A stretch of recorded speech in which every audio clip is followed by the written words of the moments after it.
Bonjour, je suis Benoît Rognier. Je vais faire et commenter les exercices du didacticiel consacrés à l'introduction à la théorie des ensembles. Alors bien qu'il n'y ait pas de prérequis particulier, il est néanmoins conseillé d'avoir fait les exercices de la partie consacrée à la logique, notamment les deux chapitres connecteur logique et quantificateur logique. Alors dans cette première étape, dans ce premier exercice, nous allons voir la définition de l'opérateur ensembliste intersection. Alors par définition, dire qu'un élément appartient à l'intersection de deux ensembles A et B, c'est dire qu'il appartient à A et dire qu'il appartient à B. Autrement dit, démontrer que X est élément de A inter B, c'est fournir une preuve du fait que X est élément de A et fournir une preuve du fait que X appartient à B. Alors dans ce premier exercice qu'on voit ici, on déclare trois ensembles A, B et C, un élément X, et on va supposer que X est élément de A, on va supposer que X est élément de B, et on va supposer que X est élément de C. Et l'objectif est de justifier que X appartient à A inter B inter C. Donc il s'agit bien de démontrer l'appartenance de l'élément X à une intersection. Donc pour utiliser la définition de l'appartenance à l'intersection, il suffit d'abord de sélectionner en cliquant dessus la proposition d'appartenance à justifier et de cliquer sur le bouton définition. On voit cette fenêtre qui apparaît et qui va permettre de justifier que X appartient à A inter B inter C à l'aide de deux propositions. D'une part que X est élément de A et d'autre part que X est élément de B inter C. Alors on appuie sur appliquer pour envoyer ces deux propositions dans la copie. Et ces deux propositions sont elles-mêmes à justifier. Alors pour justifier que X appartient à l'intersection de B et C, eh bien, on recommence à nouveau. On va utiliser la définition de l'intersection pour faire apparaître ces deux nouvelles propositions à justifier à leur tour. X appartient à B et X appartient à C. Alors, essayons de justifier que X appartient à A. Alors, c'est assez simple parce qu'il se trouve que c'est une proposition qu'on a en hypothèse. Donc on n'a pas vraiment besoin de la justifier, on a simplement besoin de s'y référencer ou d'identifier cette proposition avec une proposition déjà présente dans le contexte. Donc pour ce faire, on clique sur le bouton d'identification, puis on clique sur la proposition déjà présente dans le contexte. Et il en est de même pour les deux autres propositions à justifier. X est élément de B est déjà présent dans la copie. Et X est élément de C est également présente. Voilà, l'exercice ne contient plus aucune proposition à démontrer, il est donc terminé. Lorsqu'il est terminé, il y a un check bleu qui apparaît et le bouton suivant qui invite à passer au prochain exercice. Alors dans cet exercice, on va voir comment on peut utiliser une hypothèse d'appartenance à une intersection. C'est-à-dire qu'on va voir ce qu'on peut déduire du fait qu'un élément appartienne à une intersection. Donc l'exercice en question déclare deux ensembles A et B, un élément X, et on suppose que X est élément de A inter B, et il s'agit de justifier que X est élément de B inter A. Alors, comme précédemment, pour démontrer ou prouver l'existence de l'appartenance à une intersection, on va cliquer sur le bouton définition et on va obtenir deux prémices, les deux prémices, à savoir X est élément de B et X est élément de A. Alors maintenant, il s'agit d'exploiter l'hypothèse d'appartenance à A inter B. Alors, de cette appartenance à une intersection, on peut déduire deux éléments. On va pouvoir déduire le fait que X est élément de A et le fait que X est élément de B. Pour ce faire, on va recliquer à nouveau sur le bouton définition. Et cette fois-ci, on va déduire des nouvelles propositions. Donc les propositions qu'on va obtenir ne sont pas à justifier, car elles sont déduites de l'hypothèse. Voilà.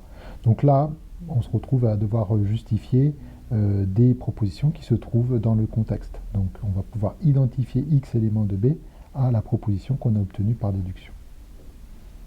Et X est élément de A, on va l'identifier à l'autre proposition obtenue par déduction. Voilà, il n'y a plus de proposition à démontrer, l'exercice est terminé. Ce deuxième exercice, on va voir la notion d'inclusion.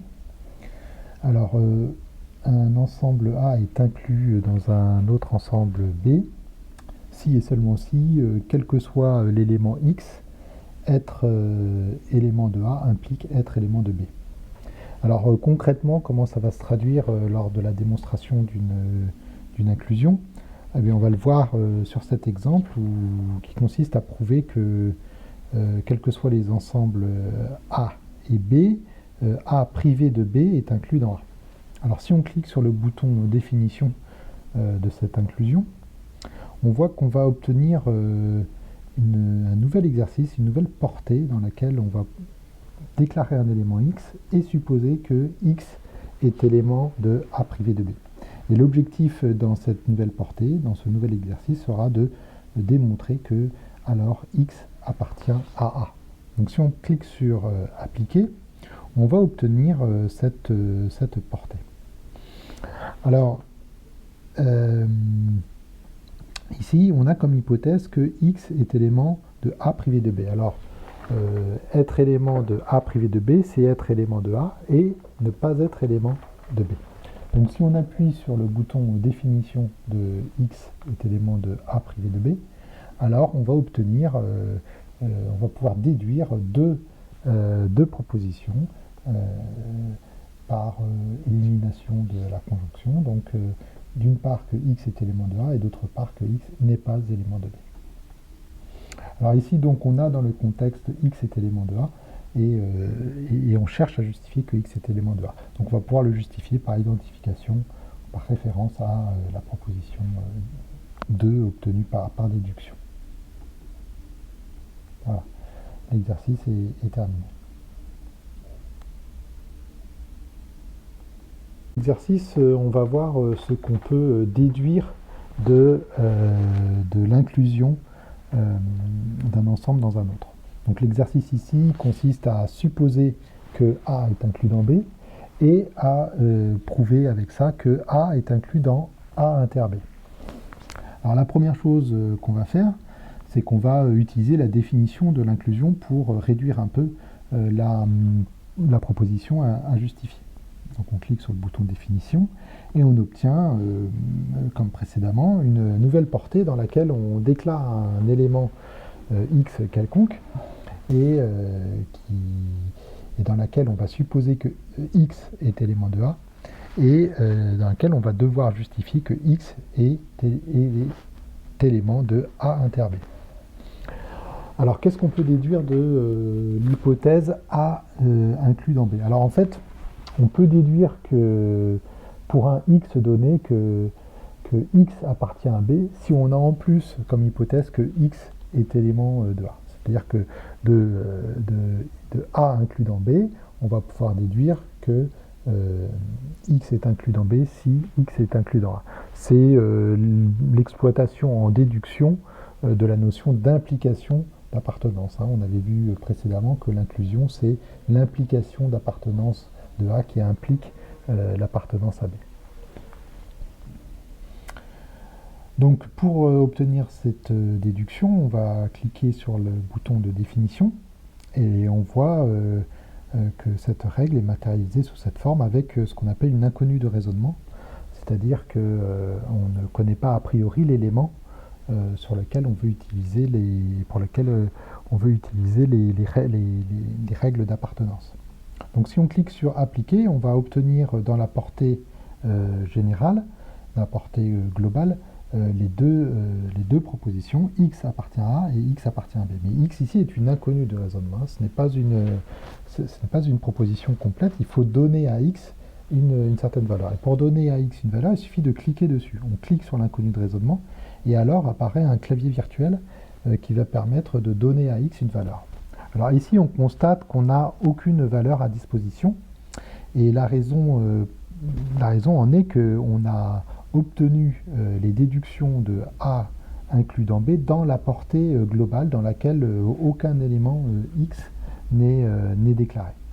Donc en fait, ce qu'il faut faire, on va revenir en arrière, en fait, ce qu'il faut faire, c'est qu'il faut déduire, il faut obtenir les propositions déduites de A inclus dans B dans une portée dans laquelle des éléments x sont disponibles pour pouvoir résoudre l'inconnu de raisonnement.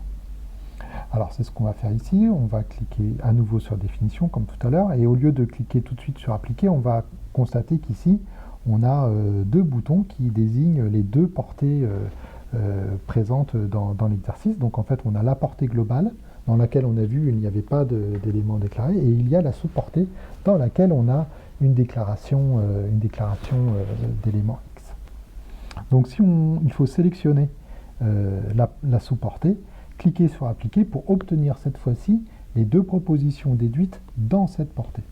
Et l'intérêt, c'est que dans cette portée, quand on clique sur x, dans cette portée, il y a un élément qui est disponible, qui est x. Et donc, en cliquant sur x, on va donner à l'inconnu de raisonnement la valeur de x. Voilà.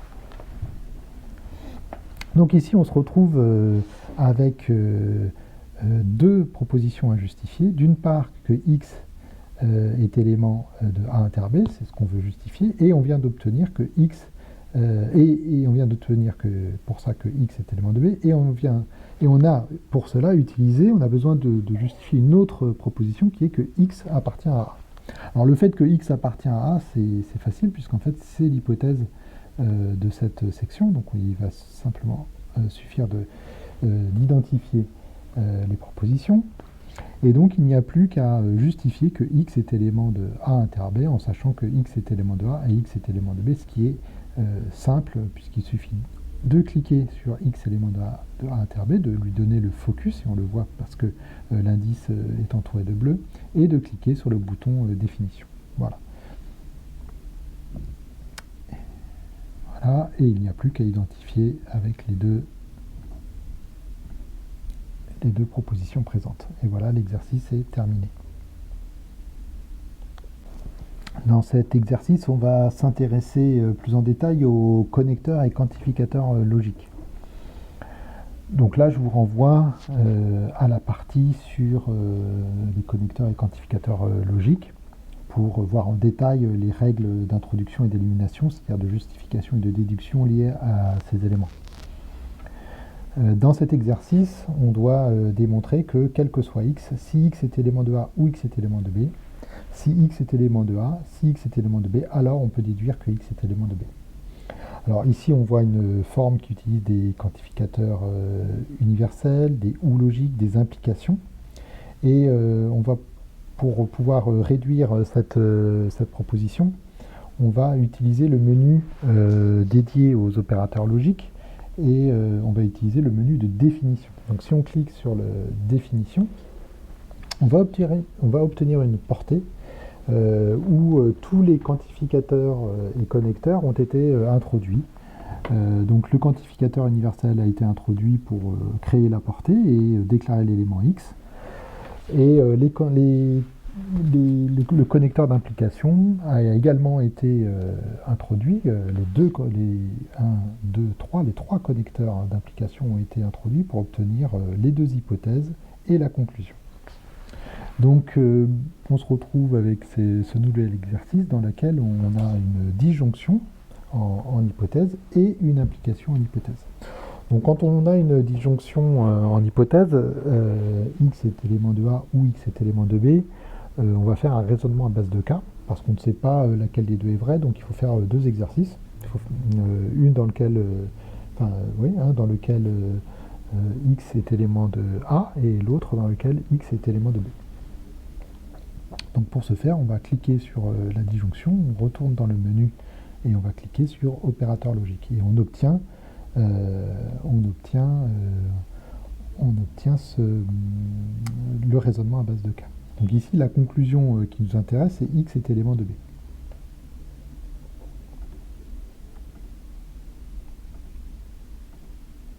Donc on clique dessus, on écrit x est élément de B et on envoie dans la conclusion.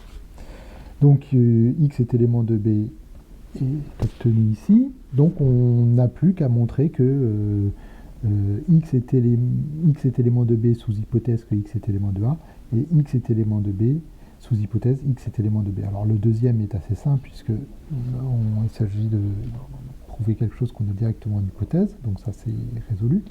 Et maintenant il s'agit de montrer ici, il n'y a plus qu'à montrer que x est élément de B, sachant que x est élément de A. Mais comme on a l'implication que x est élément de A implique x est élément de B, il suffit en fait d'utiliser la règle du modus ponens pour éliminer cette implication. Donc on peut cliquer sur l'implication et cliquer sur l'opérateur logique. Donc ici il va s'agir d'envoyer la conclusion x est élément de B dans la portée qui nous intéresse, qui est ici. Voilà. Donc ici il n'y a plus qu'à identifier et les hypothèses et l'exercice est terminé. Alors dans cet exercice, on va voir une petite subtilité de la mécanique de copie. Et pour ce faire, on va regarder l'exercice suivant.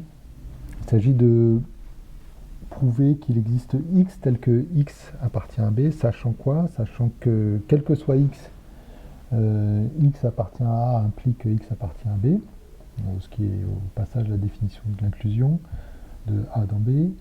Et on sait aussi que il existe x tel que x est élément de A. Alors, de cette hypothèse d'existence, on va pouvoir extraire le témoin de l'existence en appuyant directement ici.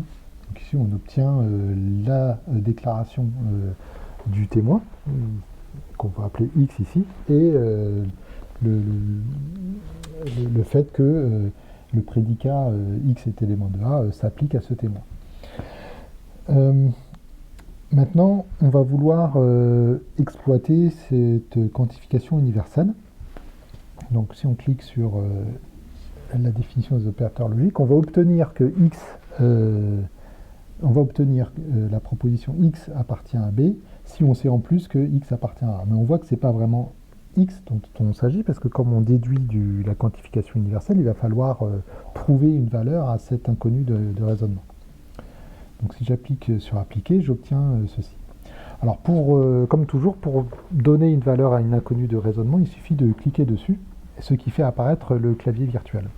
Et en fait, évidemment, on aimerait donner à x la valeur, à l'inconnu de raisonnement x point d'interrogation, la valeur de l'élément x déclaré ici, qui est le témoin de l'existence issue de la proposition 2. Alors ici, on voit qu'on ne peut pas, simplement parce que, pour des raisons de linéarité de la lecture, on a accès uniquement aux éléments déclarés au-dessus de la proposition. Alors ici, on voit que la déclaration de x se trouve en dessous. Donc, en fait, ce qu'on doit faire dans ce cas-là, c'est déplacer les propositions en dessous de la déclaration de x. Donc, il suffit de mettre son curseur sur l'indice et de déplacer comme ceci vers le bas. Voilà. Et une fois que les propositions vont se trouver sous la déclaration, en recliquant dessus, on va avoir accès à toutes les déclarations de variables qui se trouvent au-dessus. Voilà. Donc ça, c'est une petite subtilité, et il faut y penser de temps en temps. On en a besoin lorsqu'on est en train de faire une preuve. Alors ici, on va pouvoir conclure. Donc, on a à justifier la cohypothèse x est élément de A. Donc ça tombe bien, on l'a au-dessus. Et maintenant, il n'y a plus qu'à justifier qu'il existe un x tel que x est élément de B. Donc il suffit d'exhiber le témoin de l'existence. Donc c'est ce qui est marqué ici. Donc avec quoi on pourrait identifier x1, il suffit de donner à x1 la valeur x. Alors, toujours pareil, soit on clique dessus, on lui donne la valeur x, et il n'y a plus qu'à identifier.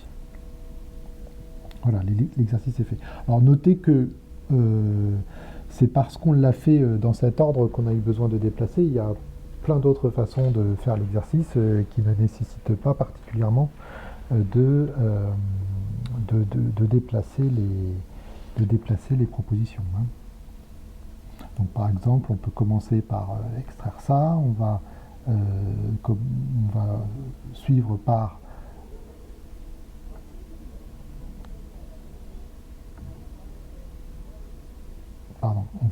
par déduire ce qu'il faut, et puis on va enfin extraire le témoin de l'existence. Et là, on va obtenir x2 directement, et là, il n'y a plus qu'à donner à l'inconnu x1 la valeur x2, et voilà. Et là, on justifie, on identifie, et il n'y a plus qu'à identifier ici. Et c'est terminé. Donc, vous voyez qu'ici, on a pris l'exercice dans un ordre différent et on n'a pas eu besoin de déplacer les propositions. Voilà. Alors, dans cet exercice, on va voir comment utiliser les lois de De Morgan. Alors, les lois de De Morgan sont les lois qui permettent de traduire des négations appliquées à des connecteurs et quantificateurs logiques. Par exemple, la négation d'une conjonction, c'est la disjonction des négations. Donc, autrement dit, non de A et B, c'est non A ou non B. La négation d'une disjonction, c'est la conjonction des négations. Non de A ou B, c'est non A et non B. Alors, sur les quantificateurs universels et existentiels, on a également des lois de De Morgan, c'est-à-dire que la négation de la quantification universelle, c'est la quantification existentielle de la négation. Autrement dit, la négation de quel que soit x, p de x, c'est il existe x tel que non p de x. Et puis, sur la négation du quantificateur existentiel, c'est la quantification universelle de la négation. C'est-à-dire que non de il existe x tel que p de x, c'est quel que soit x, non de p de x. Ok, donc ici on va voir comment on utilise ce genre de... Enfin, c'est les lois de De Morgan. Donc on a un exercice ici qui consiste à démontrer que A privé de B inter C, c'est A privé de B union B privé de C. Alors on va utiliser la définition de l'inclusion. On va obtenir cette portée dans laquelle on déclare x et on suppose que x est élément de A privé de B inter C et on suppose que x est élément de et on doit justifier que x est élément de A privé de B union A privé de C. Donc on va essayer d'obtenir ce que veut dire que d'appartenir à une différence, c'est appartenir à l'un et ne pas appartenir à l'autre. Donc ça veut dire qu'on va pouvoir déduire que x est élément de A et que x n'est pas élément de B inter C. Alors, de cette négation d'appartenance, qu'est-ce qu'on va pouvoir dire? Alors, si on va dans le menu des opérateurs logiques et qu'on demande la loi de De Morgan, il faut d'abord obtenir la définition de ce que ça veut dire. Voilà. Et là, on obtient la définition de la négation de l'intersection. Donc, ne pas appartenir à B inter C, c'est la négation d'appartenir à B et d'appartenir à C. Donc là, on a une vraie formule logique et c'est sur cette formule logique qu'on va pouvoir appliquer la loi de De Morgan. Et la loi de De Morgan s'applique en disant que la négation de la conjonction, c'est la disjonction des négations. Donc ici, on obtient en hypothèse un ou, une disjonction, donc c'est quasiment automatique, on va faire un raisonnement à base de cas. Donc le raisonnement à base de cas, on va pouvoir l'obtenir en cliquant sur opérateur logique et en identifiant la conclusion qu'on veut avec la conclusion de la portée qui nous intéresse. Donc on va bien avoir deux cas à gérer, dans un cas où x n'est pas élément de B et un cas où x n'est pas élément de C. Alors, cette fois-ci, on va obtenir par définition, on va essayer d'exploiter on va essayer de justifier l'appartenance à une union. Alors, Appartenir à A ou B, c'est appartenir à A ou appartenir à B. Donc en fait, il faut faire un choix. Ici, le choix est vite vu parce que on sait que X est élément de A et X n'est pas élément de B, ce qui correspond exactement au fait d'appartenir à A privé de B. Donc on avait deux choix ici, soit on disait que X était élément de A privé de B ou A privé de C. Donc ici, on voit que c'est A privé de B qui est le bon choix. Donc on fait ce choix-là et on demande la définition. Et on va pouvoir identifier avec les hypothèses qu'on a déjà obtenues dans l'exercice. Voilà, donc ce premier cas est géré. Donc on va maintenant gérer le deuxième cas. Alors cette fois-ci, on a ici comme contexte que X n'est pas élément de C, donc ce qui correspond en fait à l'autre embranchement de la disjonction. Donc on va cliquer sur le deuxième choix disponible ici, et on va plutôt choisir de prouver la disjonction par le fait que X soit élément de A privé de C. Donc maintenant, par définition, on va obtenir les deux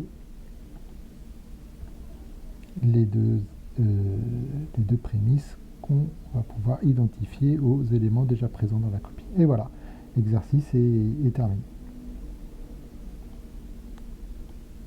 L'exercice, on va voir un autre élément de logique qui est le principe de non-contradiction, c'est-à-dire que si on arrive à obtenir une proposition et son contraire, alors on peut déduire une contradiction. Et on sait qu'à partir d'une contradiction, on peut obtenir n'importe quelle conclusion. C'est le principe ex falso quod libet. Je vous renvoie à la partie sur les connecteurs logiques. Alors ici, dans cet exercice, on déclare A et B deux ensemble, on déclare un élément X, et on va supposer que X n'est pas élément de B. On va supposer que X n'est pas élément de B implique que X est élément de A, et on va supposer que le fait d'être dans A implique d'être dans B. Donc on voit bien qu'on va avoir une contradiction, parce qu'à partir de X n'est pas élément de B, on va pouvoir obtenir que X est élément de A, et à partir de X est élément de A, on va pouvoir obtenir que X est élément de B. Donc on va à la fois avoir que X est élément de B et que X n'est pas élément de B. Donc on va pouvoir en déduire une contradiction. Alors la contradiction ici est notée par ce taux retourné, hein, qui est le symbole du faux ou de la contradiction. Donc pour invoquer le principe de non-contradiction, on va cliquer sur ce bouton, et ce qui va faire apparaître cette fenêtre. Et donc ici on dit on va essayer de...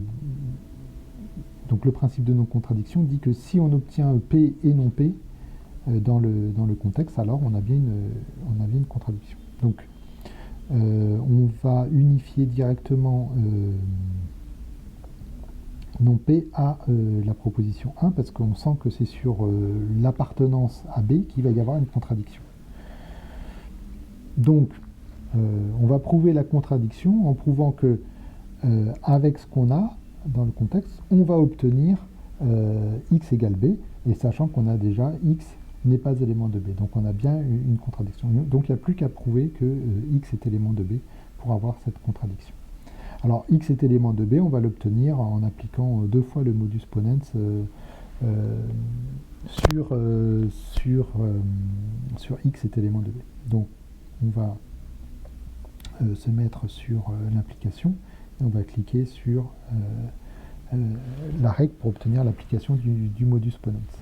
Alors X n'est pas élément de B, ça on l'a en hypothèse. Voilà. Et donc grâce au modus ponens, on a bien obtenu que X était élément de A.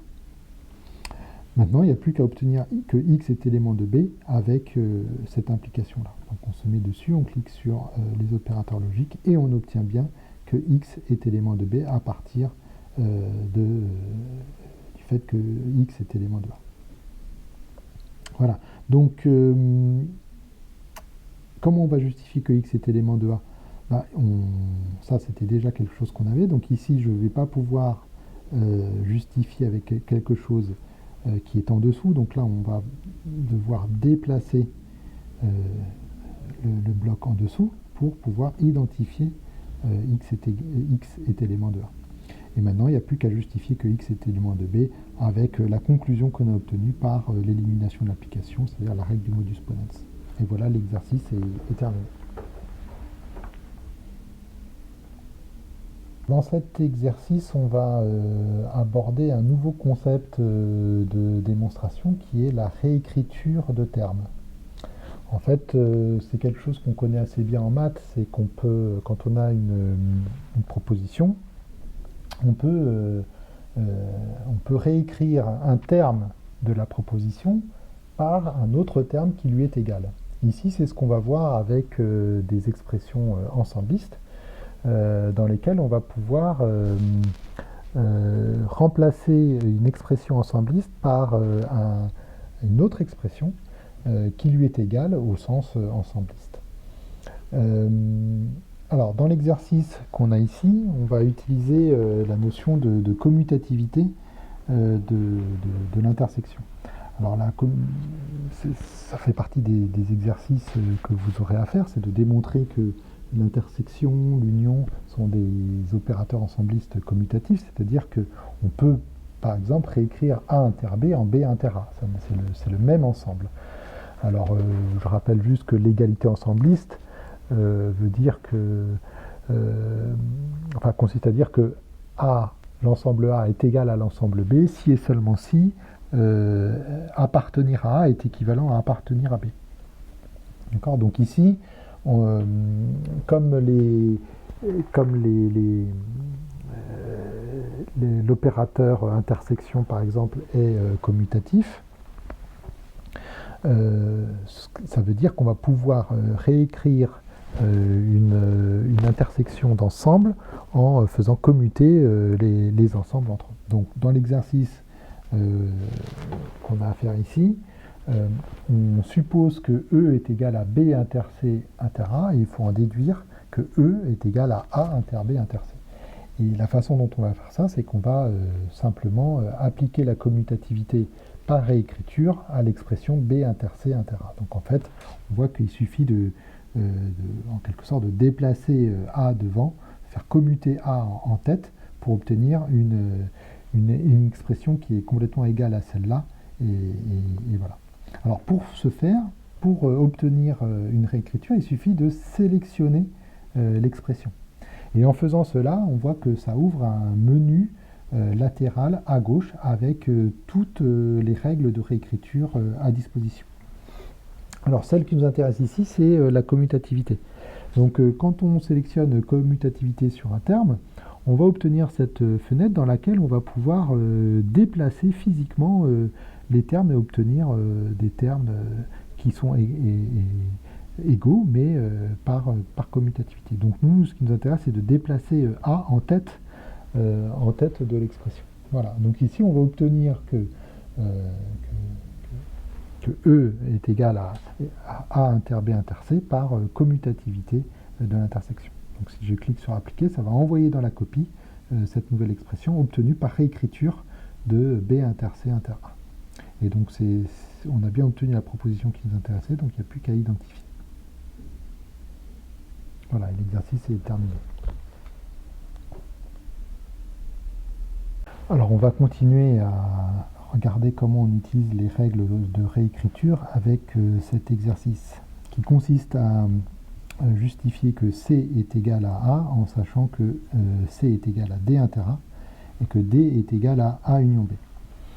Alors quand on voit ces deux hypothèses, ce qu'on a envie de faire, c'est on a envie de remplacer, de réécrire D par la définition en quelque sorte, par l'égalité qu'on a ici. Alors pour ce faire, comme précédemment, on va sélectionner l'expression qu'on veut réécrire, qu'on veut remplacer, et cette fois-ci, on va utiliser la règle de réécriture générique, qui consiste à donner la valeur par laquelle on veut réécrire D. Alors, sauf que cette forme-là, ici, on l'a directement dans la copie. C'est ça l'intérêt. Donc ici, par identification, on va pouvoir donner à l'inconnu de raisonnement 1 la valeur A union B. Voilà, donc ici, en utilisant la proposition 1, on va pouvoir obtenir que C est égal à A union B, le tout inter A. Voilà. Alors, ici, il y a deux façons de faire, principalement. Donc, soit ici, on utilise les définitions de l'égalité ensembliste en cliquant ici, par exemple. On dit, bon, ben voilà, démontrer que C est égal à A, c'est démontrer deux choses. D'une part que C est contenu dans A et d'autre part que A est contenu dans C. Et puis on ferait de même ici, donc ça créerait deux nouveaux exercices, deux nouvelles portées. Et puis on exploiterait également par définition la définition de l'égalité ensembliste, etc. Et donc ça c'est une première façon de faire. Une deuxième façon de faire, c'est de bien connaître l'ensemble de tous les lemmes de réécriture. Donc en fait le résultat qu'on a là, le fait que A union B inter A soit égal à A, il fait partie de la base des lemmes de réécriture. Donc en fait, si on sélectionne cette expression et qu'on va dans la partie lemme de réécriture, on va pouvoir obtenir l'ensemble de tous les exercices qui sont des lemmes de réécriture et qui sont à démontrer dans la partie exercice. Et notamment, c'est ce qu'on appelle en fait une règle d'absorption. Donc, qui se trouve ici. Donc si on clique sur l'exercice 13 qui est en fait un lemme de réécriture, on va pouvoir obtenir ce résultat directement. Voilà. Voilà. Donc tous ces lemmes sont en fait à aller démontrer dans la partie exercice. Alors on va continuer à voir un petit peu l'utilisation des lemmes de réécriture et on va voir à quel point il est nécessaire et important de bien connaître, d'avoir une cartographie claire de l'ensemble des lemmes de réécriture pour pouvoir faire rapidement les exercices sur la théorie des ensembles. Alors l'exercice qu'on va voir maintenant déclare deux ensembles A et B. On suppose que B est contenu dans A et on suppose que B n'est pas l'ensemble vide, et il faut démontrer que A n'est lui-même pas l'ensemble vide. Autrement dit, c'est assez intuitif d'ailleurs, hein, il s'agit de montrer que si on contient un ensemble qui n'est pas l'ensemble vide, alors on n'est soi-même pas l'ensemble vide. Bon, ça paraît assez évident et intuitif. Alors il y a une façon assez simple de le faire, c'est d'utiliser un lemme de réécriture qu'on va aller voir. Donc il y a un bouton ici, un raccourci pour ouvrir l'ensemble des lemmes de réécriture.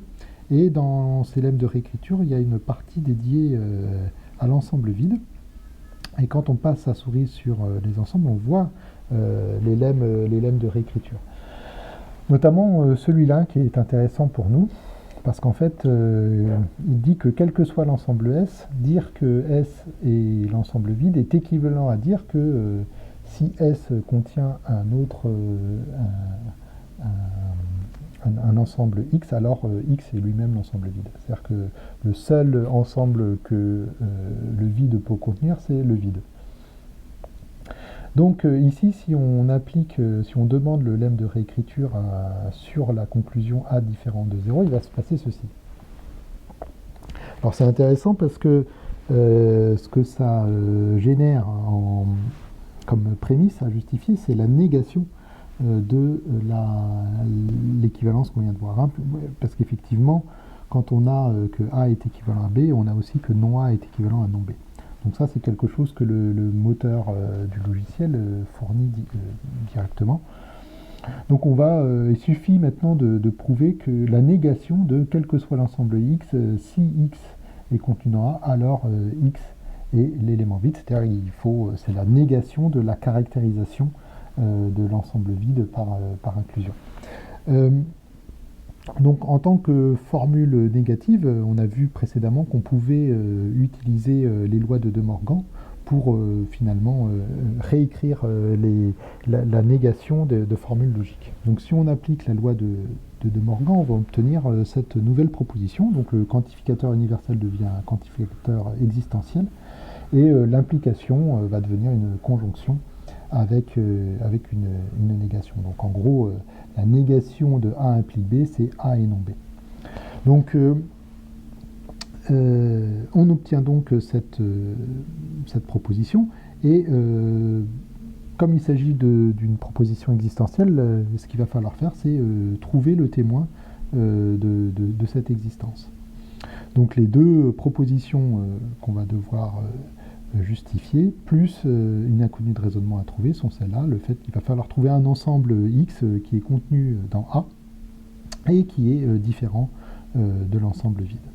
Bon, bah, ici, ça ne fait pas beaucoup de doute, il s'agit bien de l'ensemble B qui va pouvoir répondre à cette contrainte. Donc il suffit simplement maintenant d'identifier avec les hypothèses, et l'exercice est terminé.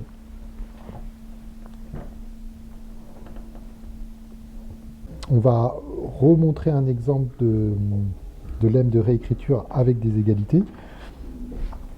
Avec cet exercice, donc on considère trois ensembles ABC. On suppose que C est contenu dans A, que B est égal à A union C, et on veut montrer que A égale B.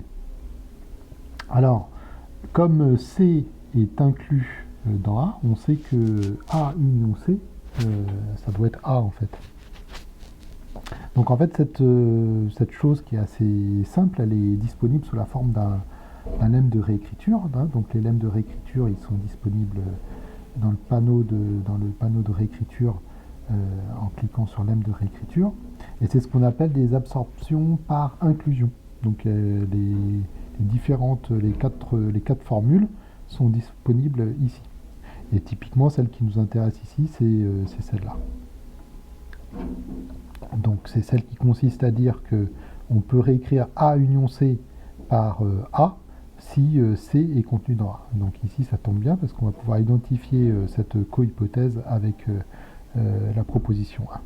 Et on va pouvoir obtenir que B est égal à A. Alors souvent on est un petit peu surpris dans ces systèmes formels parce que nous, quand on est sur papier, on n'a jamais d'étape de raisonnement à faire pour identifier en quelque sorte B égale A et A égale B. Mais ici, on est dans un système formel et c'est pas tout à fait la même proposition. Donc ici, il va falloir faire un petit effort et invoquer la symétrie de l'égalité pour pouvoir obtenir directement A égale B à partir de B égale A et identifier la conclusion. Voilà. Cet exercice, on va voir comment invoquer la transitivité de la relation d'égalité avec cet exercice suivant. Donc soit les ensembles A, B, C et D. On va supposer que C est contenu dans B. On va supposer que C égale D. On va supposer également que A est égal à B inter C. Il faut prouver que A est égal à D. Alors, pour invoquer la transitivité de l'égalité, il suffit de cliquer sur ce bouton qui fait apparaître différentes formes de transitivité. Bon, la première, c'est que si A est égal à quelque chose d'inconnu, qu'on va appeler 1, donc si A est égal à une formule 1, si D est égal à 1, alors A égale D. S'ils sont tous les deux égales à 1, alors A égale D. Deuxième forme, c'est si A égale 1 et 1 égale D, alors A égale D. Si 1 égale A et D égale 1, alors A égale D, etc., etc. Donc tout ici va permettre les quatre formes ici de la transitivité liée à l'égalité A égale D. Donc ici, nous, on va prendre cette forme-là parce qu'on a déjà avec 1 égale D quelque chose de très similaire à la forme C égale D. Donc on va identifier cette proposition avec la proposition 2 pour obtenir cette forme-là. Donc en fait, par transitivité, il suffit de prouver que A égale C. Et oui, puisque comme on sait déjà que C égale D, alors A égale D par transitivité. Alors pour prouver que A égale C, on regarde ce qu'on a dans le contexte, on a que A est égal à B inter C, mais C est contenu dans B. Donc en fait, l'intersection de B et C, c'est bien C, parce que C est contenu dans B. Alors ça, c'est typiquement une règle de réécriture qui s'appelle l'absorption par inclusion. Et donc on va sélectionner B inter C et essayer de le réécrire en C avec une des règles d'absorption par inclusion. Alors celle qui nous intéresse est celle qui une intersection. Et celle qui va nous intéresser, c'est plutôt celle-là, c'est-à-dire que voilà, donc c'est-à-dire on va essayer de réécrire B inter C en C parce que C est contenu dans B. Donc on va identifier cette cohypothèse avec la proposition 1 et on va identifier la conclusion directement avec A égale C. On applique et l'exercice est terminé. Dans cet exercice, on va voir comment exploiter une définition. Alors une définition, c'est une déclaration et une égalité. Alors par exemple, dans cet exercice, on voit ici la définition de C comme étant égale à A inter B. Donc on va voir comment utiliser cette définition, notamment dans les réécritures. Dans cet exercice, on doit démontrer que E est égal à A, en supposant que E est égal à C union A et que C, par définition, est égal à A inter B. Alors pour réécrire C en A inter B, on sélectionne C et on va cliquer ici par réécriture par définition. Alors comme en fait les définitions sont uniques, on n'a pas besoin de spécifier de quelle définition il s'agit. Le moteur mathématique va regarder dans le contexte la définition de C et remplacer C par sa définition. Alors ici maintenant, on va simplement utiliser un lemme de réécriture.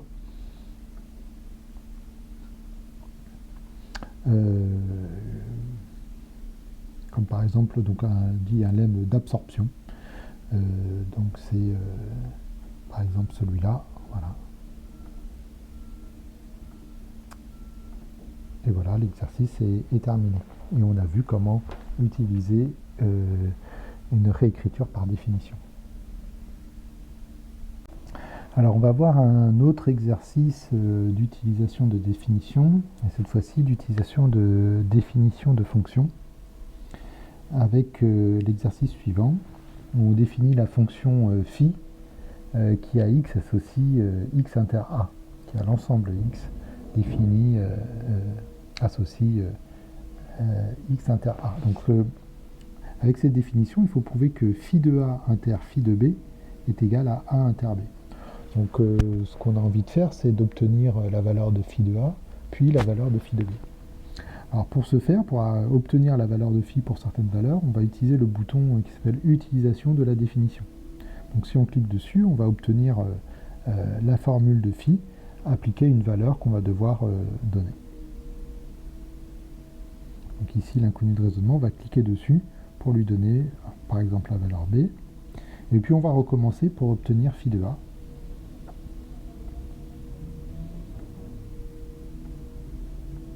Voilà, donc on a obtenu à la fois phi de a et phi de b.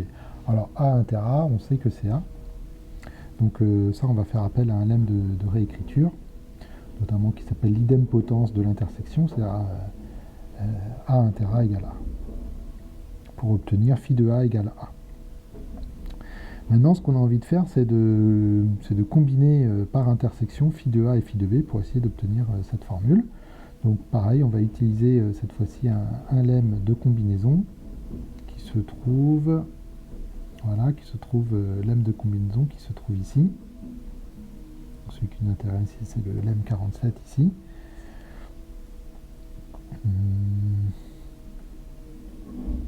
On va à phi de a, on va prendre phi de b, voilà. Et on va obtenir cette formule-là. Donc là, on y est presque. Donc ce qu'on va faire, c'est qu'on va à nouveau réécrire A inter A par idempotence. On va le réécrire en B inter A. Il n'y a plus qu'à faire la commutativité. Faire intervenir la commutativité de l'intersection. Et appliquer pour obtenir la conclusion qu'on voulait. Et voilà, l'exercice est terminé.